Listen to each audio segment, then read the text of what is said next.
cum Iesus viderent, quod non aberrent, quod manducarent, convocatis discipulis aetilis, misereor super turbam. Quia eceiam triduo sustinent me, nec habent quod manducent. Comme Jésus voyait que les foules qui le suivaient n'avaient point à manger, se tournant vers les disciples et les apôtres, il leur dit: « J'ai pitié de cette foule, car cela fait 3 jours qu'ils me suivent et ils n'ont point à manger. Et si je les laisse ainsi, certains étant venus de très loin, ils défailleront en route. » Au nom du Père et du Fils et du Saint-Esprit, ainsi soit-il. Pour mieux comprendre les circonstances de cet évangile, il est bon de lire dans les 3 évangélistes ce qui précède, et là les 3 évangélistes se complètent. Il y en a un qui donne un détail, un autre détail, et c'est là que on peut demander, quand vous lisez les évangiles du dimanche, souvent on se contente du passage qui est choisi par la Sainte Église, on n'a pas toujours la curiosité d'aller voir dans les évangiles ce qui se passe juste avant ou juste après. Et ça doit aussi nous porter à prendre la résolution, si on ne l'a pas déjà fait, de au moins une fois dans sa vie, de lire les 4 évangiles, du premier verset jusqu'au dernier verset. Car si on ne suit pas notre Seigneur dans ce résumé qui en est fait, comment on va apprendre à le connaître?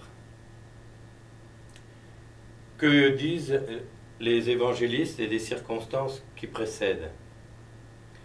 Notre Seigneur est autour du lac de Génézareth, qui est aussi la mer de Galilée, un mélange d'eau douce parce que le Jourdain le traverse de part en part, et d'eau salée, c'est pour ça qu'on l'appelle tantôt lac, tantôt mer de Galilée. Et ceux qui sont habitués à ce que c'est qu'un lac savent qu'il y a des rives et il y a de l'eau au milieu, et notre Seigneur est pressé. Ça fait 3 jours, c'est ce qu'il va dire, ça fait 3 jours qu'ils me suivent. Ils sont tellement pressés par les gens, parce qu'ils n'arrêtent pas de guérir les maladies, de soigner les infirmes, de les faire marcher, de les faire voir les aveugles, entendre les sourds, etc. Donc la foule boit ces paroles et en demande encore. Et un des évangélistes, Saint Luc, nous dit, il constate que les apôtres, à recevoir les gens, etc., ça fait des jours qu'ils n'ont même pas eu le temps de manger. Et puis les foules, une partie des gens, il y en a qui vont et viennent, mais il y en a d'autres qui le suivent et qui sont là depuis plusieurs jours. Alors, il se tourne vers Saint-Pierre: écoutez, on va prendre la barque, on va aller sur une autre partie de la rive, et là on va pouvoir souffler un petit peu. Qu'est-ce que nous disent les 3 évangélistes?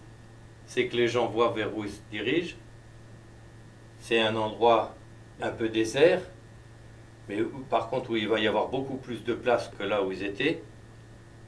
Alors, eux, ils n'ont pas de barque, ils ne peuvent pas le suivre. Alors, ils font le tour du lac. Ils font tout le tour, pendant que les autres... Alors, évidemment, ils vont aller plus vite avec le bateau, mais les foules les suivent et ils se retrouvent. Et il en vient même d'autres villages, tout ça, hein, parce que il va à tel endroit, là. Et alors, c'est un endroit, c'est là où il va faire le sermon sur la montagne, qui est beaucoup plus vaste. Alors, du coup, il y a encore beaucoup plus de foule, puisqu'on nous dit qu'il y a jusqu'à 5000 hommes. Et Saint Jérôme nous dit que on comptait les hommes. C'est-à-dire on ne compte pas les enfants et les femmes et les enfants qui peuvent les accompagner. Donc ça fait vraiment une grosse foule. Alors on croyait souffler un petit peu. Alors ils ont eu le temps de souffler un peu dans la barque quand même. Et c'est là que donc notre Seigneur prononce ces paroles. J'ai pitié de cette foule, ça fait 3 jours qu'ils me suivent. Et ils n'ont pas à manger. Si je les laisse comme ça, ils vont défaillir dans la voie et en rentrant chez eux. Et c'est là qu'il s'enquiert, il sait déjà ce qu'il va faire, bien entendu. Mais il met à l'épreuve les apôtres. Il faudrait les apôtres, ils ont trouvé la solution. Vous avez qu'à les renvoyer à droite et à gauche. Ça ne nous est pas dit dans cet évangile-là, mais ça est dit dans les autres. Vous avez qu'à les renvoyer pour qu'ils aillent manger, etc. C'est que les gens ils veulent pas le quitter. Et donc, non, dit notre Seigneur, c'est vous qui allez les nourrir. Oh. Bon, nous, on va les nourrir, mais on n'a pas ce qu'il faut. Vous vous rendez compte, Seigneur, ce qu'il faudrait? Et puis dans ce lieu désert, où est-ce qu'on va aller acheter le pain? Où est-ce qu'on va aller acheter la nourriture? Et puis vous vous rendez compte le nombre qui sont, ce qu'il faudrait dépenser, etc. On n'a pas ce qu'il faut. Vous avez rien à... Ah bah si, il y a un jeune homme là qui a 7 pains et 3 poissons. Eh ben, faites-le venir, faites asseoir tout le monde. Là, on parle de la terre, mais en fait, c'est un moment printanier parce qu'il y a deux multiplications des pains, ça c'est la première. Là, c'est un moment printanier, et donc un autre des évangélistes nous précise qu'il y avait de l'herbe. Donc faites-les bien asseoir sur l'herbe, etc. Et puis, il commence à multiplier le pain. Il lève les yeux, et vers son Père, il fait une petite prière. Il n'en a pas besoin, mais c'est pour apprendre. Et puis, ce sont des gestes qui nous rappellent quelque chose. Il lève les yeux, il bénit, il rend. Il va faire la même chose au moment de la Sainte Seine. Et 2 fois, les apôtres l'auront vu faire une multiplication comme cela. Donc, ça veut dire qu'ils comprennent que notre Seigneur a une puissance de faire des choses qu'un simple homme ne pourrait pas faire. C'est aussi comme ça que les 2 témoins d'Emmaüs, les 2 disciples, vont le reconnaître à la fraction du pain. Parce qu'ils l'ont vu faire les multiplications et ils l'ont vu aussi faire à la Sainte Seine. Et donc, ils multiplient. Allez, portez à celui-ci, à celui-là, et puis les poissons. Ils multiplient les poissons. On va certainement chercher de l'eau. C'est plus facile à trouver. Et puis, les gens mangent, etc. J'ai pitié de cette foule, parce qu'ils n'ont pas de quoi manger, du pain, du poisson, etc. Et même il va pousser la bonté. Enfin, là, c'est la Sainte Vierge qui va l'obliger à Cana. Seigneur, ils ont plus de vin. Bon, pour une noce, c'est un peu gênant. Ils ont plus de vin. C'est pas mon affaire et la tienne, femme. Oula. Faites tout ce qu'il vous dira. S'il veut pas, il veut pas. Mais moi, j'ai confiance. Faites tout ce qu'il vous dira. Bon, allez puiser de l'eau dans des récipients en pierre, là où il y avait des réserves, et puis apportez-les au maître de cérémonie. Oh, il goûte. Oh, mais il est bien meilleur que le vin qu'on a servi jusque-là. Ah, il dit au marié, bah, tu nous as fait une drôle de surprise. D'habitude, on met le bon vin d'abord, puis une fois que les gens ont perdu un peu le goût, etc., bon, on leur met du plus commun. Toi, tu as fait le contraire, tu as gardé un meilleur vin pour après. Et qu'est-ce que nous disent les pères en commentant cela? C'est que le vin nouveau, le bon vin, c'est le Saint-Évangile, c'est la bonne doctrine, etc. De même pour le pain eucharistique, c'est la nourriture spirituelle. Alors vous pensez bien que si notre Seigneur a eu pitié de ces foules qui le suivaient, et dont certaines vont se retourner contre lui après, comme celles qui l'ont accompagné pour le jour des rameaux, puis quelques jours après, le voyant dans l'état où il était, se sont retournés puis ont crié crucifiez-le, entraînés par les grands prêtres, etc. Donc vous pensez bien que si notre Seigneur a eu pitié d'eux pour ce pain matériel, a fortiori, il a pitié de ses fidèles pour la nourriture spirituelle. Et alors nous, on peut dire aussi en son nom, mon Dieu, j'ai pitié de toutes ces âmes qui comprennent la crise et qui se trouvent privées aussi du pain substantiel, de la Sainte Eucharistie. J'ai pitié d'eux. Sans ces canaux ordinaires de la grâce, est-ce qu'ils ne vont pas défaillir dans le chemin qui doit les conduire non pas chez eux, mais jusqu'au ciel? Et donc, vous pensez bien que notre Seigneur va aussi y pourvoir d'une autre manière. Et c'est là qu'il faut avoir bien à l'esprit qu'est-ce que ça veut dire de communier à notre Seigneur. Est-ce que c'est seulement recevoir la Sainte Hostie? Et c'est vrai, si la Sainte Hostie a été consacrée validement, notre Seigneur est là.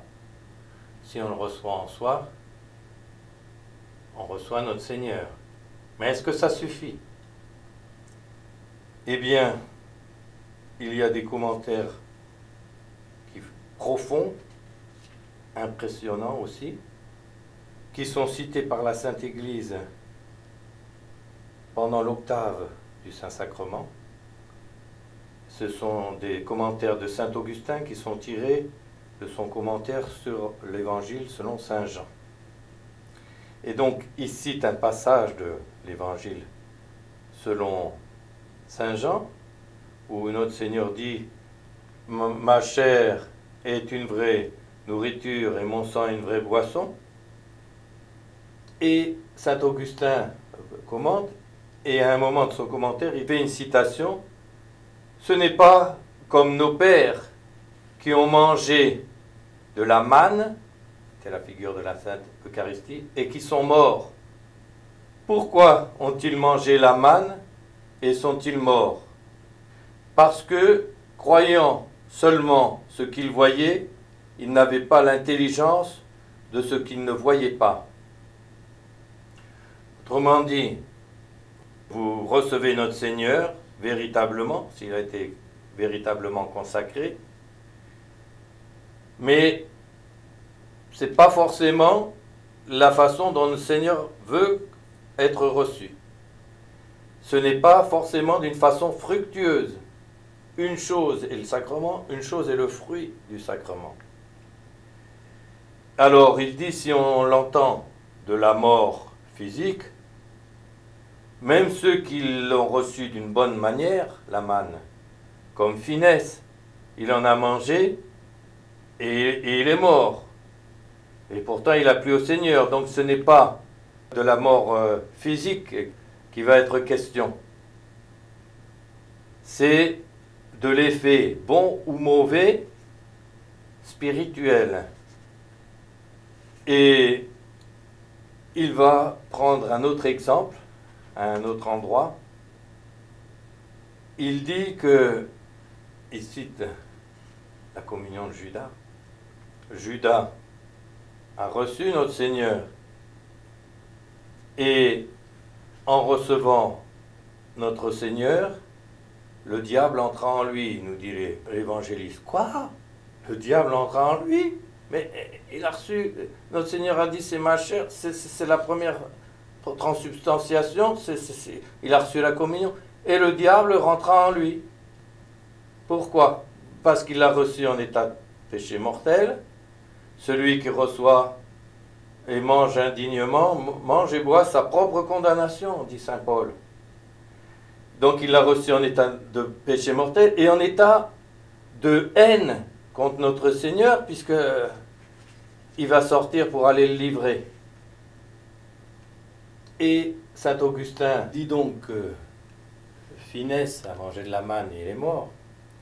Mais lui, il est mort physiquement, comme tous nos ancêtres qui ont reçu saintement la Sainte Eucharistie, mais pas spirituellement.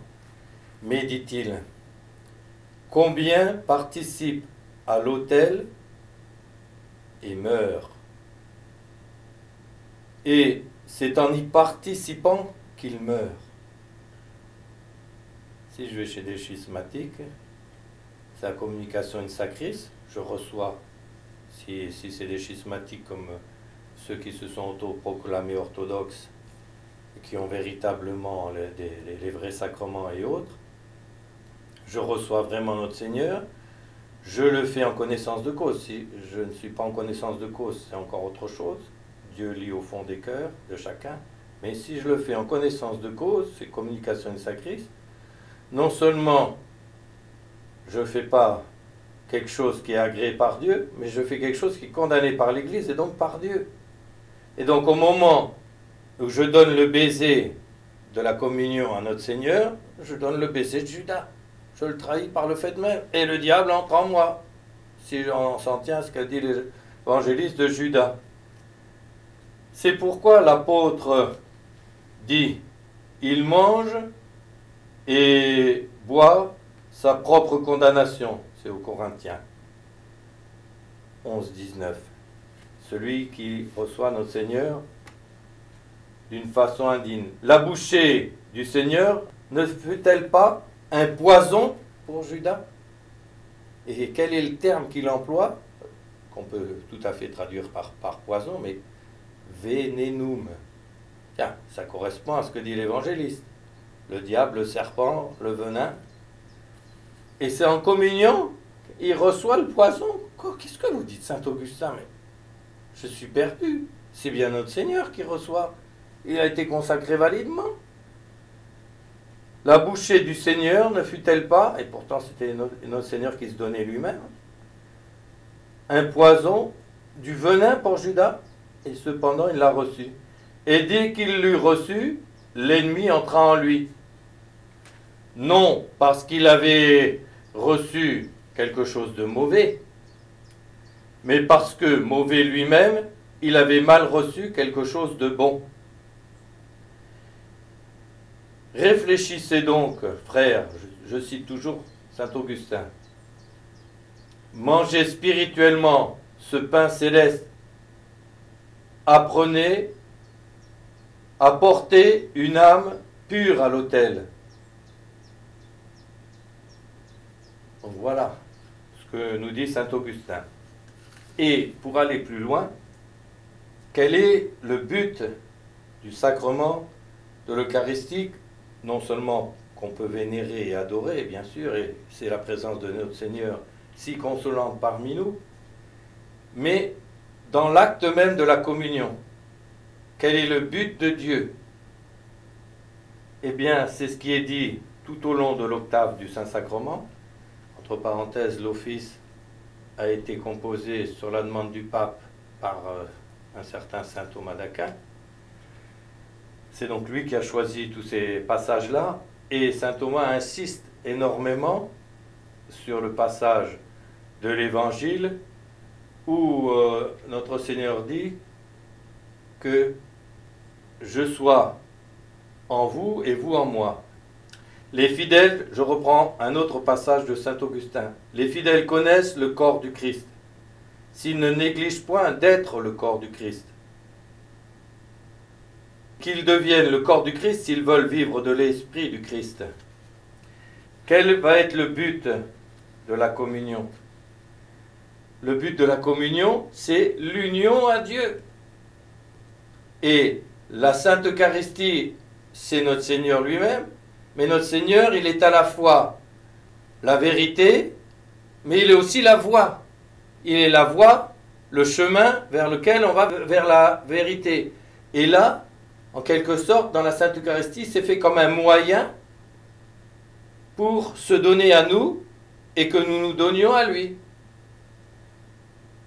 Il s'agit en effet du corps de notre Seigneur, dont il disait qu'il se donnait à manger pour la vie éternelle.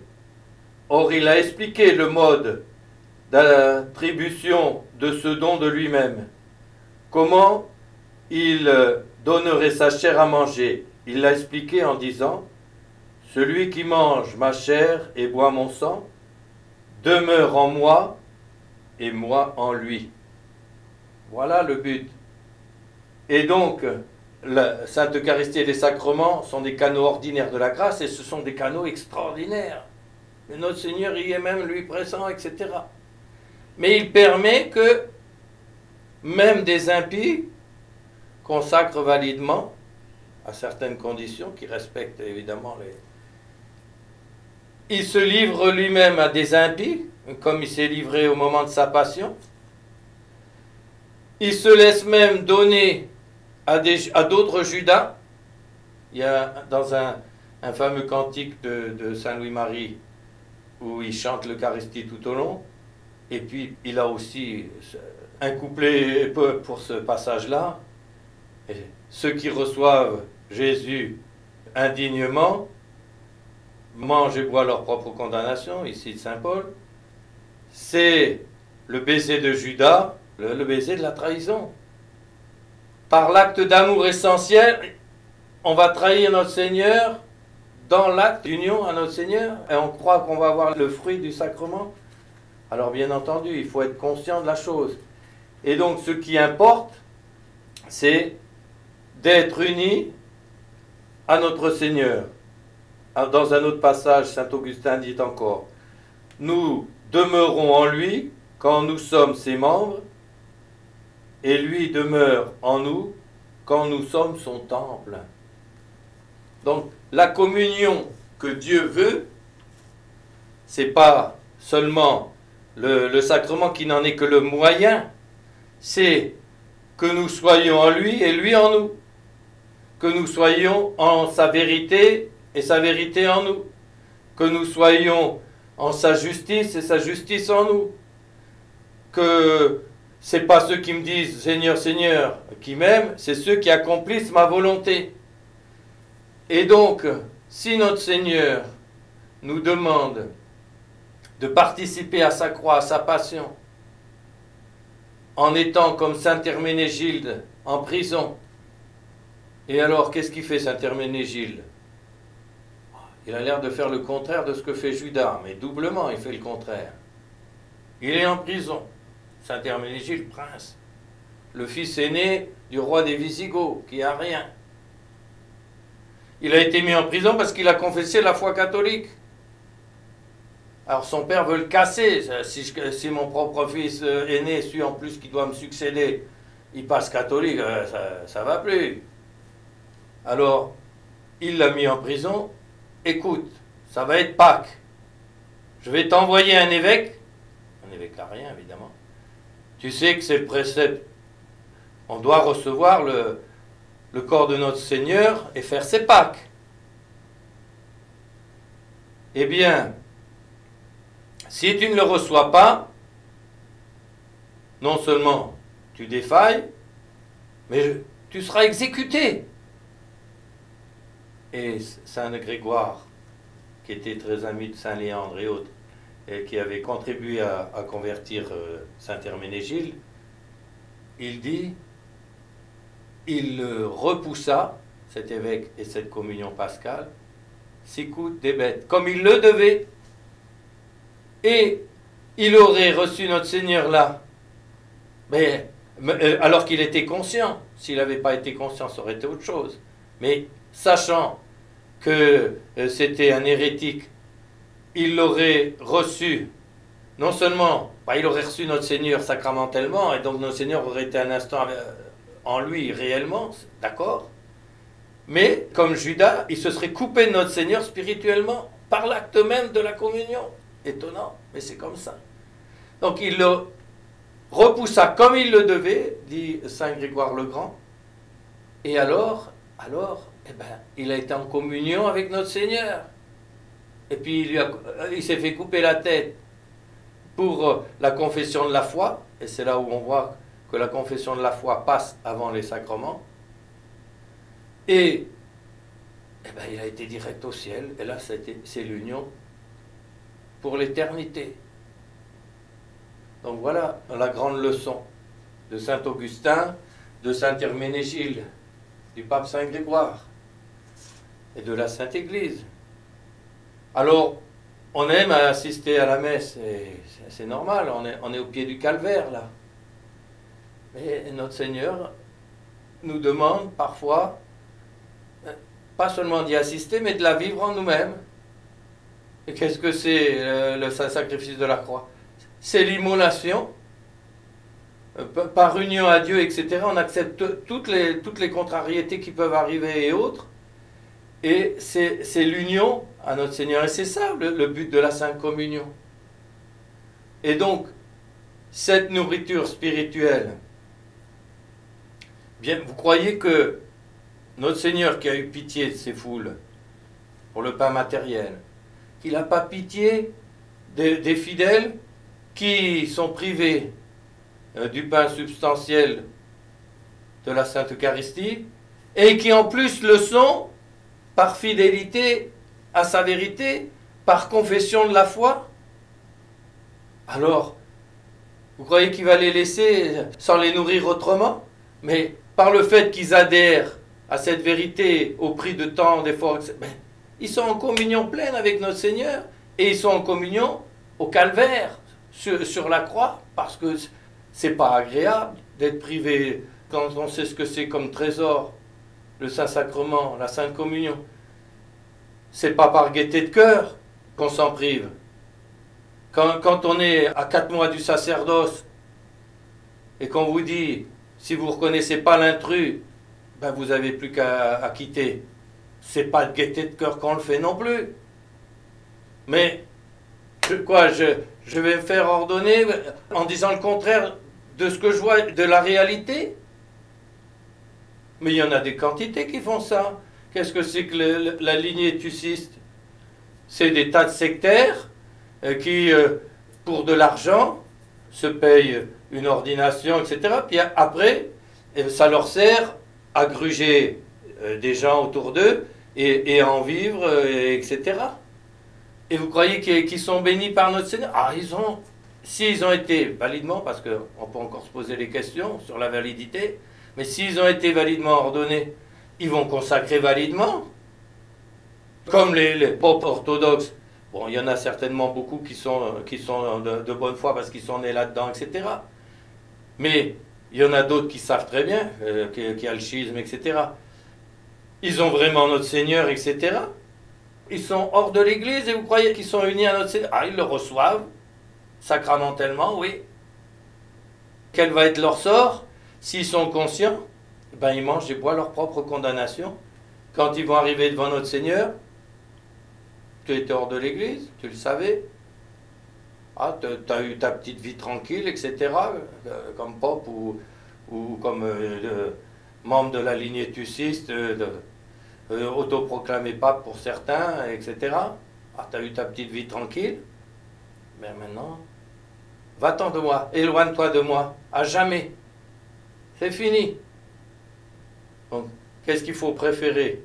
Une communion qui offense notre Seigneur temporel et qui nous coupe de la communion éternelle, ou préférer l'adhésion à Dieu, à la vérité, à la confession de la foi et le chemin vers le ciel?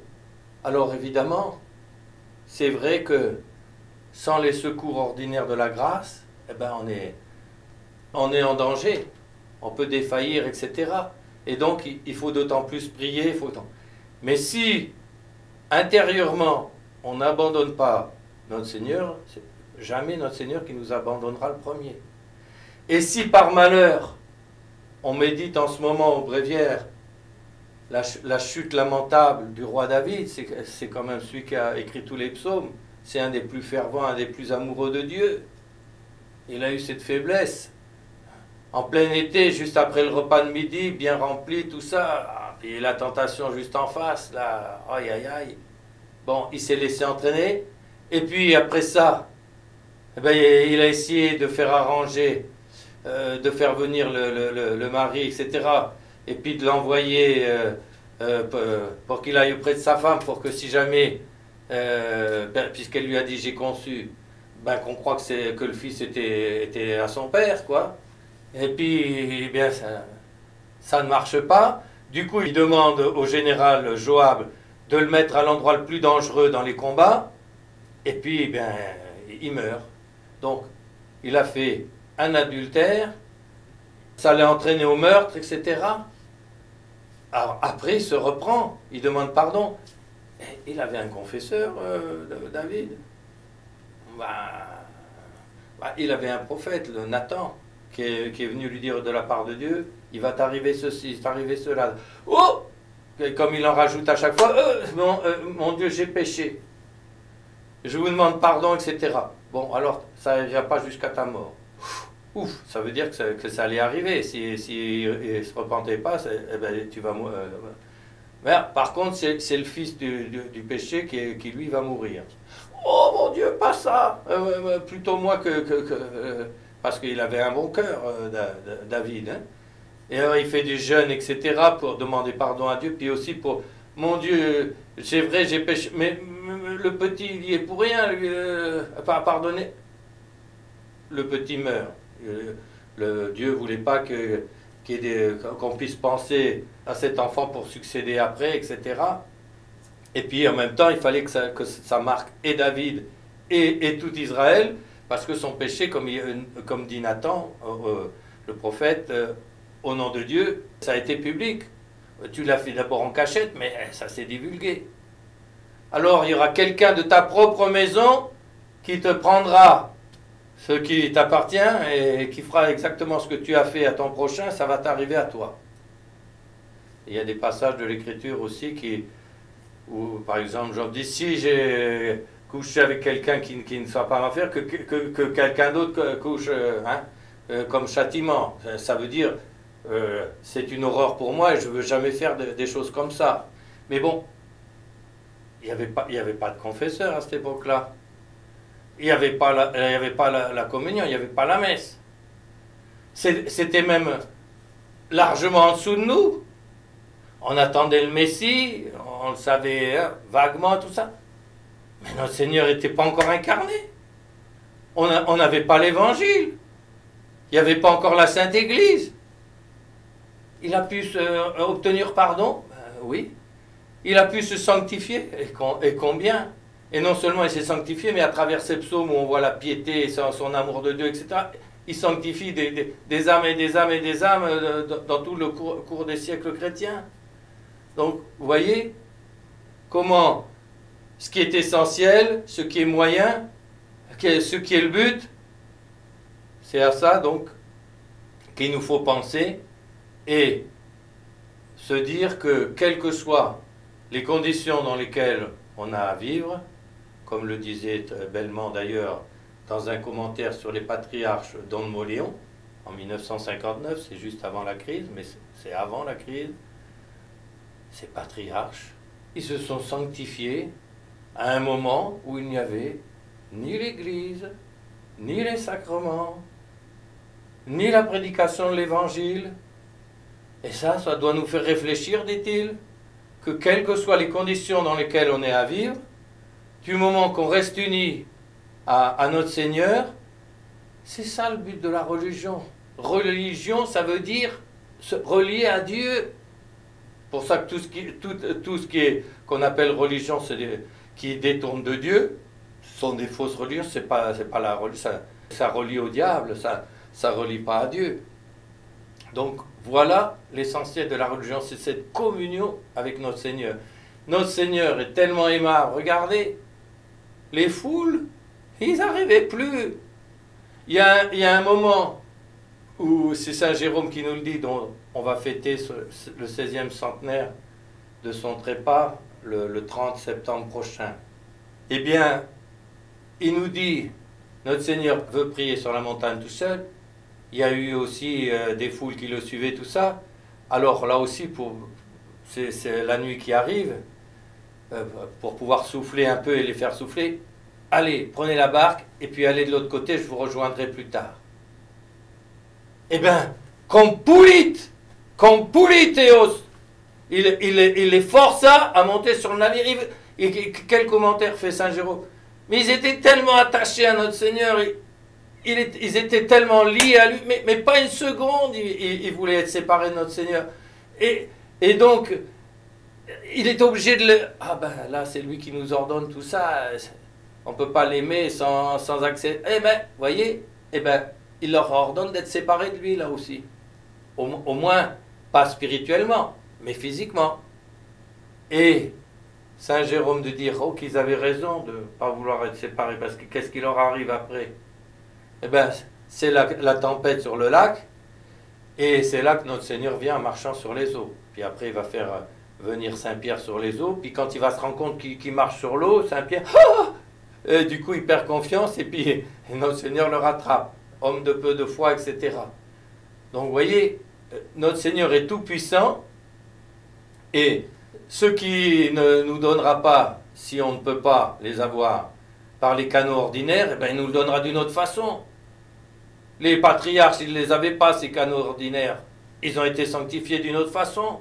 Et il y a un passage où, alors c'est des exceptions, qui n'enlèvent rien à la règle.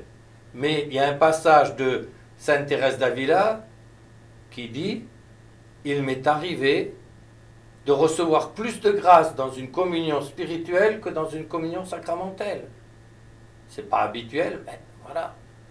Et donc, je dirais, quand on accepte d'être coupé, privé des choses qui nous sont les plus chères, etc., parce qu'on sait que c'est la volonté de Dieu, c'est là qu'on s'unit le plus à notre Seigneur. Alors, on est en Jésus et Jésus est en nous. Et c'est ça le but de la communion. Que je sois en vous et vous en moi. Eh bien, demandons à Notre-Dame de comprendre cet essentiel de la religion et de nous donner cette grâce de toujours demeurer en notre Seigneur afin qu'il demeure toujours en nous. Et donc, de demeurer en état de grâce, en état d'amitié. Pourquoi on appelle un péché mortel? Et il ne nous fait pas tomber raide mort. Hein? Mais par contre, Dieu s'en va, il habite dans notre cœur. La Sainte Trinité, nous viendrons à lui, nous ferons notre demeure en lui. Il habite par l'état de grâce, la Sainte Trinité habite en nous. Le jour où on fait un péché grave, on chasse Dieu. On fait comme Judas, on chasse Dieu de notre cœur. Eh bien, Notre-Dame, daignez faire que jamais ça nous arrive, et que si jamais on a le malheur que ça nous arrive, on ait la sagesse, comme l'explique saint Ambroise, et comme il l'a expliqué à l'empereur Théodose, qui dit, mais David aussi, il a péché, parce qu'il avait été un peu trop sévère avec une révolte à Thessalonique. Alors, saint Ambroise de dire à l'empereur, David a péché, mais il a fait pénitence, et pénitence publique. Alors, si vous l'avez imité dans la chute, imitez-le dans le relèvement. Et l'empereur Théodose, qui est celui qui a fait voter la loi qui fait que la religion devenait, la religion catholique, la vraie religion devenait la religion de l'Empire, il l'a fait voter par le Sénat, 390, eh bien, lui, il a eu l'humilité. Saint Ambroise l'a privé de l'accès de l'Église et de la communion pendant un certain temps. Il a été avec les pénitents publics. Lui, l'empereur, il l'a accepté. Sous l'exemple de David. Notre-Dame, si jamais nous tombons, venez à notre secours, vous, au secours des pécheurs, comme nous ne désespérions jamais en la miséricorde de Dieu. Et nous vous demandons ce que la petite Thérèse disait, qui était une grâce encore plus grande, celle d'être préservée de la chute et de rester toujours en état d'amitié avec notre Seigneur ici-bas pour pouvoir l'être dans la communion éternelle dans les siècles des siècles au ciel. Au nom du Père et du Fils et du Saint-Esprit, ainsi soit-il.